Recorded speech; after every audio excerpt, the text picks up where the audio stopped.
UGC net दिसंबर aspirants क्या आप भी एक दुविधा में हैं कि अब आखिरी महीना रह गया, लास्ट 30 डेज रहते हैं, इस समय पे हम क्या अपना सिलेबस को कंप्लीट करें या फिर अपनी रिवीजन करें। तो भाई इस समय पे आपको कोई नए टॉपिक के ऊपर फोकस नहीं करना चाहिए, पर जो ऑलरेडी कर लिया है उसके ऊपर फोकस करें, चीज़ों को रिवाइज करें, प्लस प्लस रिवीजन के ऊपर फोकस करें।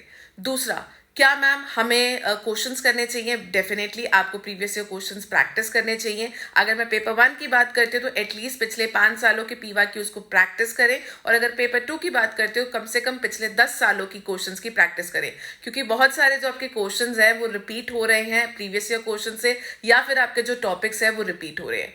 तीसरी चीज मन में डाउट आती है कि मैम हम क्या पेपर 1 के ऊपर ज्यादा फोकस करें या पेपर 2 के ऊपर फोकस करें। तो भाई आपने दोनों को ही इक्वली इंपॉर्टेंस देनी है, क्योंकि आपका जो नेट या जेआरएफ का जो रास्ता है वो पेपर 1 से ही होके गुजरता है। सो दोनों को ही आपने करना है, किसी एक को भी नहीं छोड़ना है, चाहे पेपर 2 का जो वेटेज है वो ज्यादा है।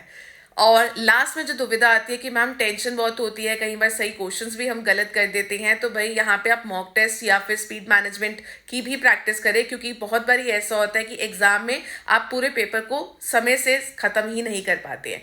तो अगर आप इन सभी चीज़ों का ध्यान रखेंगे आखिरी 30 दिनों में, तो definitely you will be able to crack your exam in last 30 days itself. आपको पेपर 1 के यूनिट वाइज पीवाईक्यूज भी मिल जाएंगे, प्लस पेपर 2 के भी आपको पिछले 10 सालों के पीवाईक्यूज मिल जाएंगे हमारे यूजीसी नेट योद्धा चैनल पे। आपको सिर्फ प्लेलिस्ट रेफर करनी है, बाकी आपको सभी चीजें क्या है यहाँ से मिल जाएंगी। In case of any doubts you can let me know in the comment section. शीमल this side your paper 1 and paper 2 commerce faculty. Thank you for watching this video and do search your playlist in your UGC Net Yodha channel. Bye bye.